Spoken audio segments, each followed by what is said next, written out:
Hey there, Mr. Reddit here. Welcome back to another episode of r/Entitled Parent Stories. Our first story we'll be reading today, Karen gets completely shut down. After that, am I the jerk for not allowing my son to be alone with his girlfriend? And after that, Entitled Translator demands to be paid. Now for every thumbs up this video gets, one Karen gets shut down. But I didn't even do anything. So please smash that like button. And if you're new, subscribe and turn on notifications for new stories from Reddit every single day. Karen gets completely shut down. Once again, I have an adventure to tell you all about a trip to Walmart. There's me, my son, Karen, store employee, and manager. Today, a few hours ago, my son took me to Walmart to do some shopping. Shopping itself was uneventful for the most part until the Karen of the story came into the picture. My son was doing his job and helping his mother, me, shop by getting things down off of a shelf and placing them into our cart, being as I am permanently wheelchair bound. I was reading off a list of shopping, he was getting the items, we stopped a moment in the frozen food section. He retrieved an item or two on my list and put them in the cart. At that moment, we stopped shopping for a minute while I took out an inhaler. I have trouble breathing at times. That's when we heard a loud snapping of fingers and a loud, rude, ahem. Then the dreaded loud voice. Now that you're done helping her, you can help me with my shopping. My son turned. I don't work here, lady. I was and am shopping with my mother. You want help? Go find an actual employee and go away. You work here, she screeched. Otherwise, you wouldn't be helping her shop. Again, lady, my son said. I do not work here. Want help? Go find an employee and stop bothering us. She started yelling. I'm getting you fired. Manager! Manager! At her yelling, an employee came to see what the yelling was about and asked if she could help. Yes. She deliberately dragged out the S on the word. Your employee has been extremely rude and threatened me when I asked for help. The employee looked confused. Ma'am, he doesn't work here. Yes, he does. You're just trying to cover for him. Now, get me your manager. Now! She walked over to a post and pressed a red button on a display on it. Manager needed in frozen food, she said into the speaker, also on the post. Be right there, a voice said back.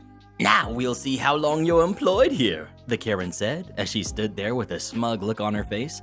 Before long, the manager arrived. Before he could even ask what was going on, the Karen launched into a heavily embellished tale, painting herself as a victim and demanding compensation for the horrible insults she had endured and demanding both my son and the employee be fired immediately. I remember you, the manager suddenly said. You're banned from Walmart if I remember correctly, but got interrupted by her screeching. The response of the manager was a wonder to behold and caught us all by surprise. Shut up, he yelled at the Karen. This is the second time, and the reason you were banned for 6 months to begin with, harassing other customers and making up wild tales and trying to get one of my employees fired. She opened her mouth, but the manager beat her to it. I said shut up.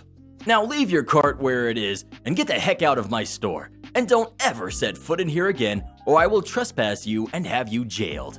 She stood there, mouth flapping. I said get the heck out, now! Or shall I call the police and have you escorted out the front door in cuffs? The Karen took off running as if the devil himself had come in pursuit of her. It was an unbelievable but very satisfying thing to have witnessed. The manager turned to us. I'm so sorry you had to endure that and hear me yelling. But she had that coming, and this is not the first time she's harassed other shoppers. Please allow me to do something nice for you for your troubles. When we left, we not only had our shopping comped 25% at his insistence, although we told him it wasn't necessary, we were each given a $50 gift card to use as we see fit on our next visit to the store.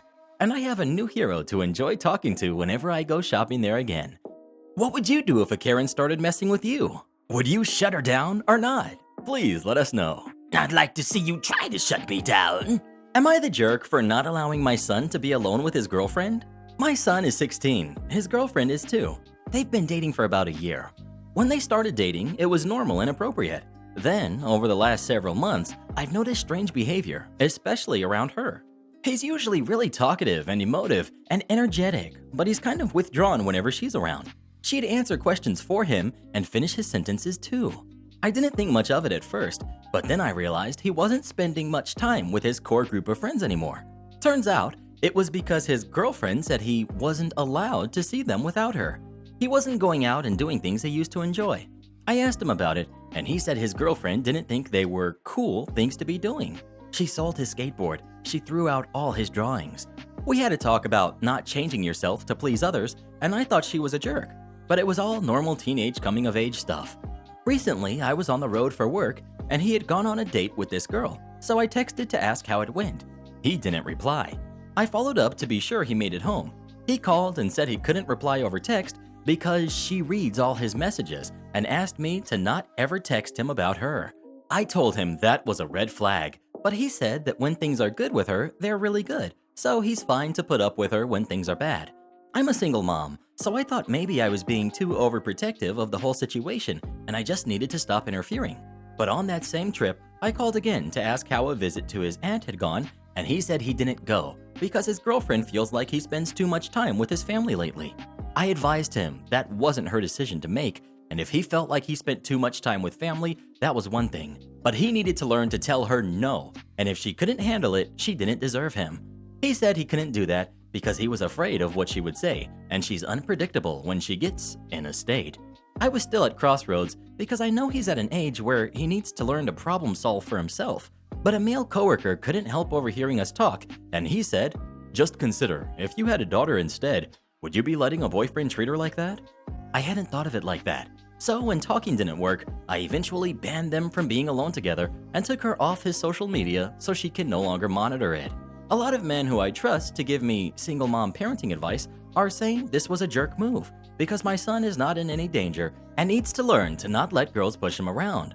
But the parenting instinct in me said this was a double standard placing him at risk. But maybe they're right, and it's actually just me being overprotective, in which case I'm the one who's making things worse. I'm at a loss. Am I the jerk? Well, what do you think? Should the mom step in and do something, or just let things keep going this way? Please let us know. I dare a little brat to try to treat my son like that. Don't try me. Entitled translator demands to be paid. I have a business, and I often need translators. I live in Poland, where the cost of living and jobs is much lower than the US. Now, I've found that many people don't even know the language as well that they claim to. For this, they claim to want everything that needs to be translated in advance a few days. It's not possible for the work I need. My need requires someone to be in front of me and read things online and explain what the comments, emails, messages are saying, and then type back whatever my response is. It's roughly 2 hours, 3 days a week, not a full-time job. I pay about $30 an hour, which is a lot for this country. It's interesting that you can find the same translators on English sites trying to sell for $45 to $60 an hour, then on local sites for $10 an hour. Once I speak English though, their price goes up. I found a person on a site for $20 an hour and saw their LinkedIn and knew what company they worked for and how much they made there. They made roughly $600 a month for full-time work. They also claimed to be from the country that I needed work translated from. I thought that would be a good fit. Me. Hello, I need a Russian translator to meet with me and read emails and messages, then just tell me what they say and then reply back to them. It will take 1 to 2 hours a day for about 3 days a week. Ongoing work. We could meet at Starbucks at this mall in the city center and do it there. I don't need anything translated to paper and don't need anything official stamped or whatever. I'm willing to pay $60 each time to do this. Time is flexible and we can meet anytime during the day or in the evening. Are you interested? Karen. Hello. Nothing for an hour. Me. So are you interested in the job? Availability? Yes, I am. But I need to see everything first you need translated.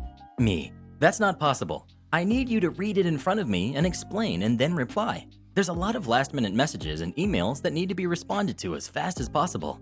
Karen. Okay, I don't know how much it will cost, but I have to tell you after I see everything. Me. I'm offering to pay you by the hour, above your rate you claim to offer live translation services. Is this for a company? For my company, but it's not a full-time position. 3 days a week, paid for 2 hours at $30 an hour. I see. Again, nothing for hours. Me. So? Okay, I will need to tell you what the price is after I see it. Will we meet at your business? Me. I already explained what I'm offering and explained where we will meet. In a public place at Starbucks in the mall. I don't know if it's safe there. Me. Excuse me? It's Starbucks in the mall. Would it be safer meeting at a private office in a building you don't know? I don't know you. Okay, well good luck finding work then. I'm a girl and don't know who I am meeting. I don't even respond. I figure it'll be a pain in my butt, so I don't even care. Next day, Karen. When we meet, I will tell you how much you need to pay. Me. No, we won't even meet. Your English is horrible and you can't even understand what I'm asking for now. Goodbye. Karen. I need the work, and you texted me, and I need to be paid. Me. No. I need the money. I can meet you there. You can't agree on the price I'm offering, which is more than the price you listed online. Yes? What yes?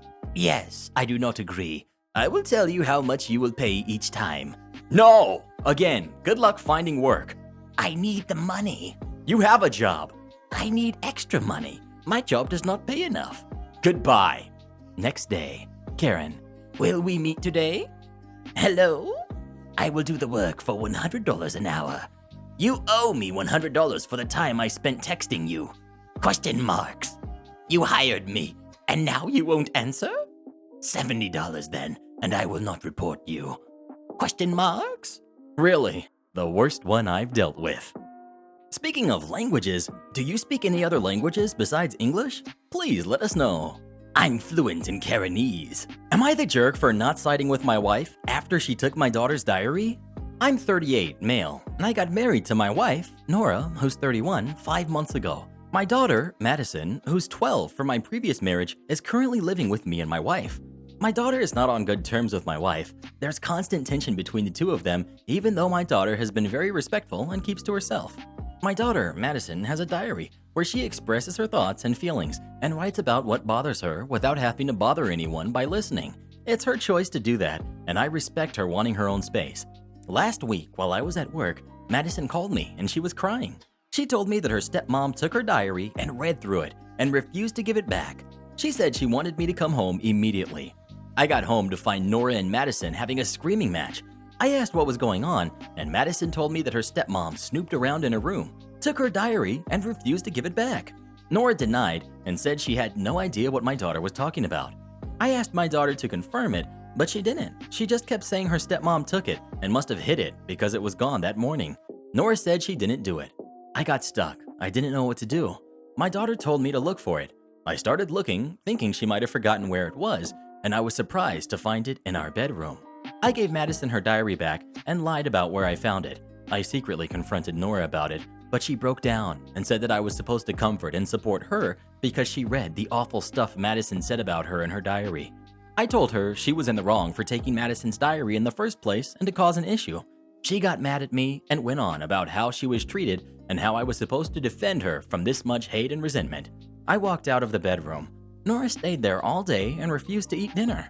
I brought her dinner upstairs, but she refused to take it. I bought Madison a small box to keep her important stuff in so she won't lose them. Madison and Nora don't even talk to each other. I don't know if I handled the situation properly. My wife is so mad at me and disappointed that she's hurting, and I didn't do anything to make it right. Well, what do you think? Is OP the jerk for how he handled the situation? And what would you have done if you were him? Please let us know. How you gonna do your daughter like that? You wrong for that, bruh. I wanna speak to this guy's manager. Guy from work tried to undermine me, but I quit a week ago. This happened only a month ago, so the memory of the incident is fresh. I got accepted into college and had to quit my job of 2 years. I put up my resignation papers and had 2 months of notice period left. I had informed my manager and team, but didn't account for Mr. S, who was technically on my team, but worked from the client offices overseas, so I don't get to see him ever. Background on Mr. S. He was hired as a mediator between the client and us, but had years of technical experience, so he often helped out with the technical work, but was always a snob about it. He made sure to CC every possible manager in every email to show that he was doing a lot more than his role was required to do. Everyone hated how commanding and rude he was. Most meetings with him were just the entire team listening to him complain and moan for 20 minutes. He had no boundaries and would call up at odd hours of the night just to prove his point. He would promise clients certain results with unreasonable timelines without consulting the team, leading to late delivery and terrible client ratings. Since I had 2 months left to go at work, I wasn't quick to give up responsibilities and transfer knowledge to my colleagues. I handled an important client-facing task, and I've been doing it for the 2 years I worked there. I never taught it to anyone else because it was a relatively easy task and it hasn't been messed up in 2 years. We get info from the client that my task was undergoing major upgrades and needed to be done extra carefully and on priority for the next week. I know the drill and get to work as usual. Mr. S calls me up on Skype to re-emphasize the importance of the task this week. I just reply to him that I've been following all protocols every week and will continue to do the same as usual, being careful of the upgrades. He considers my answer as unprofessional and inconsiderate and proceeds to tell me how I'm not that important to the team and my job was easily replaceable. He then cut the call and proceeded to reassign all my tasks for the next 2 months to someone else, while also formally emailing everybody that no new tasks were to be assigned to me. There I sat, maliciously complying, watching my teammates struggle to run my task, unable to help. I sat around doing nothing for the last 2 months of my job. Luckily, I was working from home, so that meant 2 months of paid leave. Dock 15 minutes off my pay? Okay, I'll go for a 15-minute stroll. This happened about 9 years ago at one of my first jobs. I was working in sales over the phone. They had this odd policy of docking your pay 15 minutes if you were even 2 minutes late. Just for context, at this job, we took credit card details and the like, but as our security policy, we couldn't be alone when working. There would at least have to be 2 people at any time. There was rarely only 2 people on, so it was never really a problem. One day, I had to come in earlier than usual at about 9 a.m. I walk in about 10 minutes early, go to my desk. No one else is in yet. I'm the first in, so I put my bag down, turn on my computer, got to the kitchen, make a coffee, and bring it back, then go to the toilet. I walk out to my desk at about 9:02. When I get to my desk, I see my team leader has just walked in and is visibly sweating from being outside. Australian summer, it's difficult not to. And he's still got his backpack on. He then says, "You're late. I'm docking you 15 minutes. Obviously, I'm immediately triggered and say I was there before him. I just went to the toilet. My bag is right there in front of you on my desk and my coffee. Fair enough if he was sitting at his computer ready to rock and roll, but he had just walked in the office. He ignored what I said and said, "Doesn't matter. You're late." So I'm proper mad. Not because of this 15 minutes, but purely because of this jerk literally just walked in and saying I'm late. So being at work and not wanting to voice my actual thoughts and lose my job, I say, "Fine, I'll see you in 15 minutes then," and walk off to leave the office. At this point, he realizes he can't even work now because of company policy. He then says, "No, you'll wait the 15 minutes here at your desk." At this point, I was beyond being nice. I turned and said, "Are you gonna make me?" I didn't wait for an answer and continued off. When I came back 15 minutes later, TL was sitting there with his manager, and he had obviously only told half the story because of the reception I got. "What seems to be the problem? Team leader says you threatened him." I then explained to him how I was there before him and he was docking my pay for being late when he was the one that was late. I've already come in earlier than usual, and now I'm getting docked my pay when I did nothing wrong by the person that did? I pointed out that I had set myself up to work already. Coffee made too, and insisted they check the security camera footage if he didn't believe me, which drew a look from the GM to my team leader. Anyway, they checked the security cameras, my story checked out, manager said I would get paid the 15 minutes anyway as I did nothing wrong, and even though I walked off, it shouldn't have happened. Team leader was fired about 2 months later for other reasons, not sure exactly why, I didn't really care to listen to him afterwards. Am I the jerk for not giving younger sister more inheritance? I, 46 female, recently lost both of my parents in quite quick succession. I have an older brother, 47, and a younger sister who's 32. Yes, I was 14 when my sister was born. She was a menopause baby. In fact, my mother thought that most of her early pregnancy was symptoms of the menopause. We were all excited to have a new baby though, especially me as I was the youngest of all the cousins and none of my friends had young siblings when we were growing up. My parents were always very fair with all of us when it came to money and time spent with us. They encouraged our hobbies and liked to spend time with us. Our dad passed first and everything went to our mom.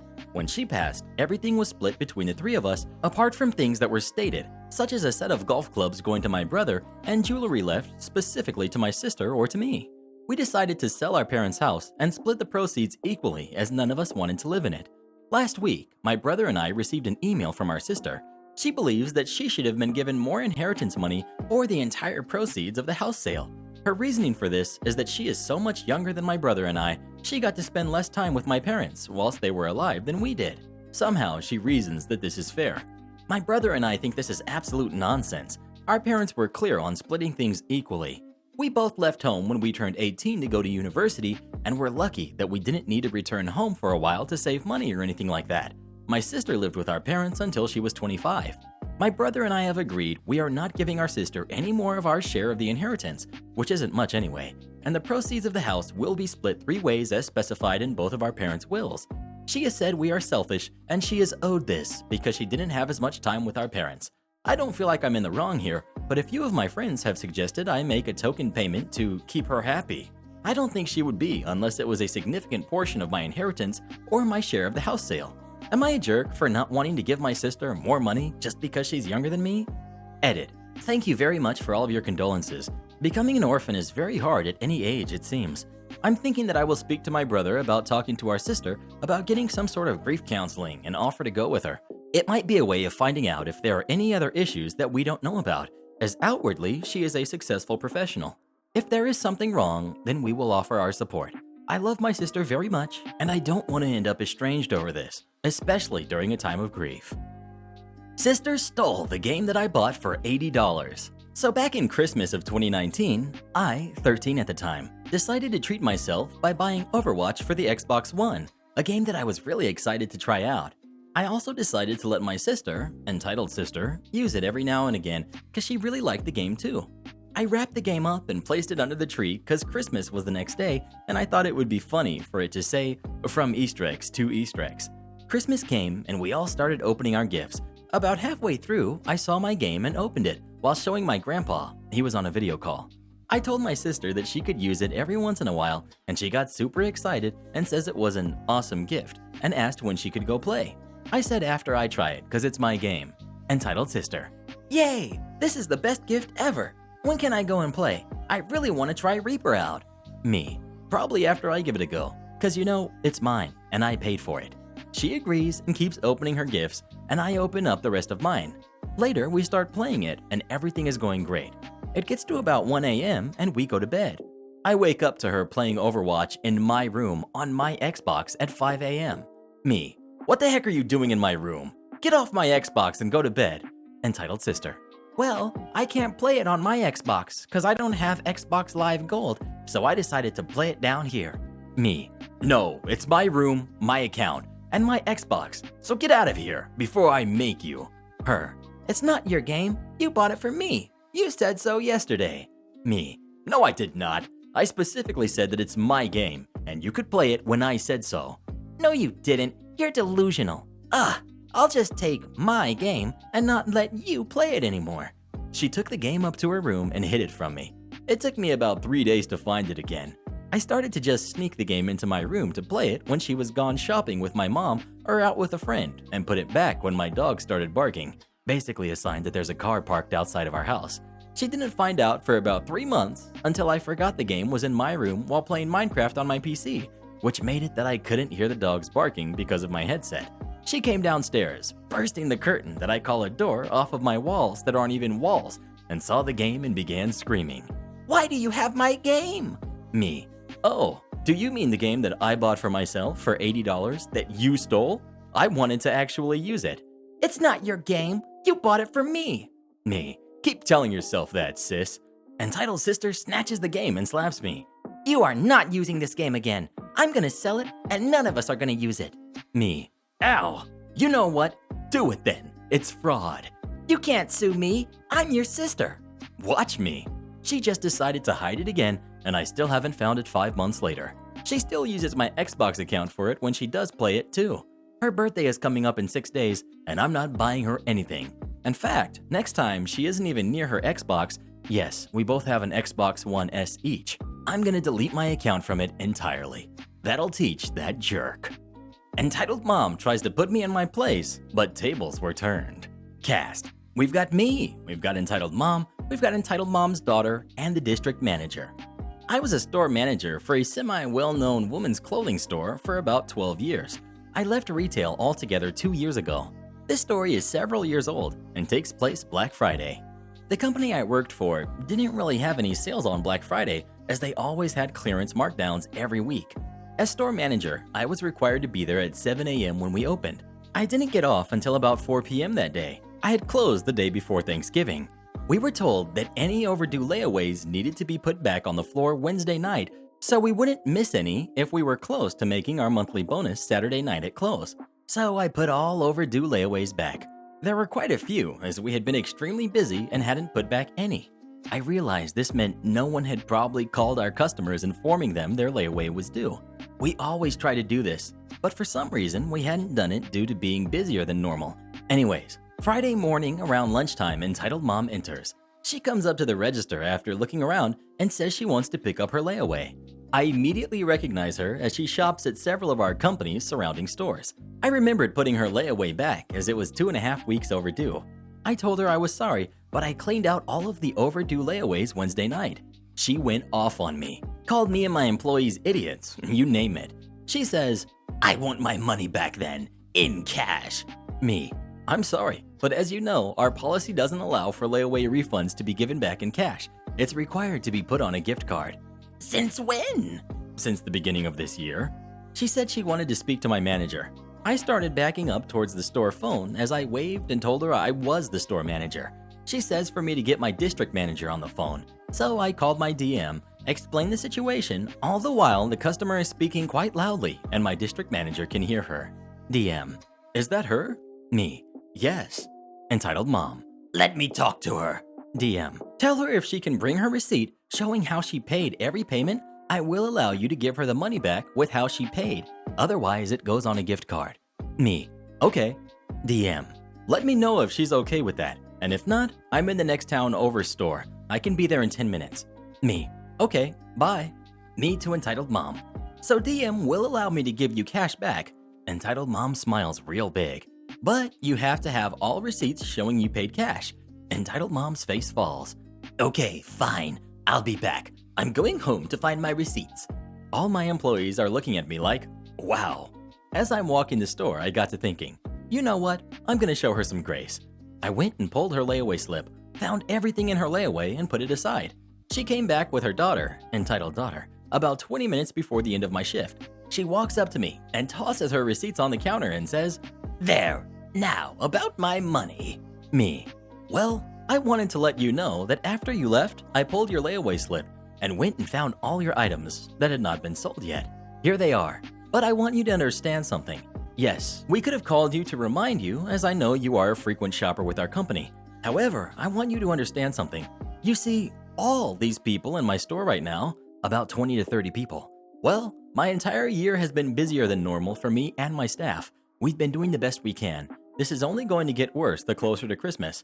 I want you to know that I did not appreciate being spoken to like I wasn't worth anything. I am a human being and I have feelings. If you cannot respect me and my employees and the job we are trying to do, you can leave and not come back to my store. Same goes for your daughter." She had been rolling her eyes at me and huffing the whole time I spoke. "I will not tolerate blatant disrespect from my customers when we are following our policy and doing our jobs. I did not have to go and pull your layaway items for you, but I did, because I wanted you to have your items. But if you don't want them, my assistant will take them right now and put them back on the floor."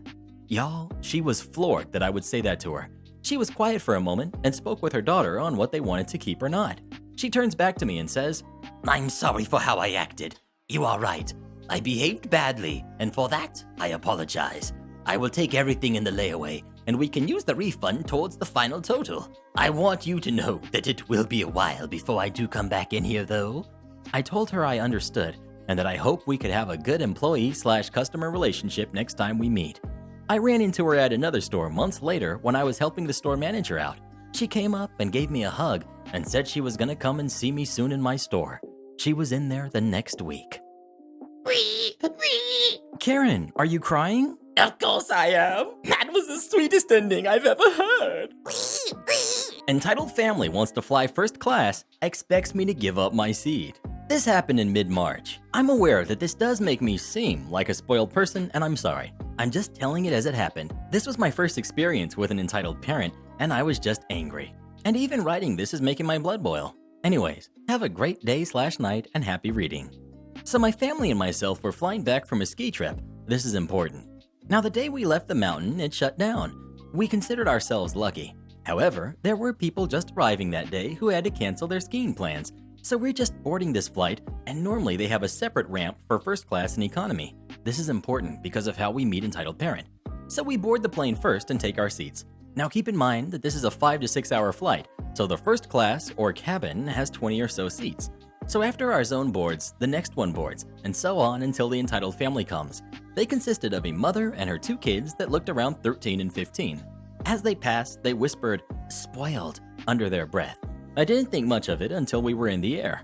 1 hour passes, and I'm reading/watching a movie, and I see the 15-year-old entitled kid walk into the cabin.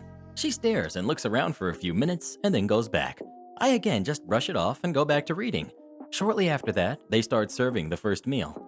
I ordered a steak and mashed potatoes. As the meals are being served, entitled kid returns with her sister. They looked shocked at the food.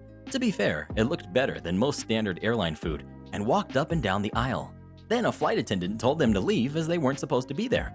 Another 15 minutes passes by, and I see the entitled mother wandering the cabin alone, and a flight attendant asked her if she was here to see anybody. She said no, and is asked to leave.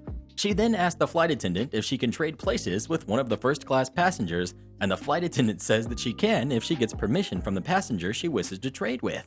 Now, we have to understand that this is not normal. She should have said no. I will elaborate on that later. So she heads back to bring her kids and notices that I'm the only one who does not have headphones on. Now, I kid you not, that crazy lady actually asked me to trade seats. Now, I could have said buzz off, but I watched this situation come to be and wanted to see how it would play out. So I asked her, why should I give up my seat? Karen: well, our skiing trip was canceled and we've been saving up for it for years, and my girls just want to have something special. Keep in mind, the rest of my family is sleeping. Entitled kid: plus, you're a spoiled brat and you don't need it as much as us. Other entitled kid: loser. Now, I knew that this was too much for me to handle, so I woke my parents across the aisle. My mom: what's this about? Entitled mom: we need your seats. We've had a long day, and my kids are disappointed that other kids can fly first class. Now, my parents are the most respectful people I know, but when someone insults our family, she gets angry. My mom: we're not giving our seats to you, poor jerk. I know that was harsh and mean, but everyone was upset and tense. Not an excuse, just telling it as it happened. At this point, most people are then telling them to get out, and the 15-year-old says, "This jerk deserves to be in coach." Now that was the last straw for my mom. She got the flight attendant, and they firmly asked them to get out. The entitled mother says, "The other flight attendant said it was okay." She then goes on saying about how she needs this seat and how her kids will never go on a vacation again because they wasted their money on this one. She is then escorted out by flight crew. 3 hours later, her kids came back at the end to apologize, but ended up saying how we were stuck up. I responded by ordering an ice cream and calling them beggars. Please come watch this video next. You will love it. And huge shout out to Nita, our newest official channel member. Thank you so much for supporting this channel. Join as a channel member today and we'll give you a special shout out in our next video. And to have us make any kind of video you'd like us to, come visit us on Fiverr, link pinned in the comments below.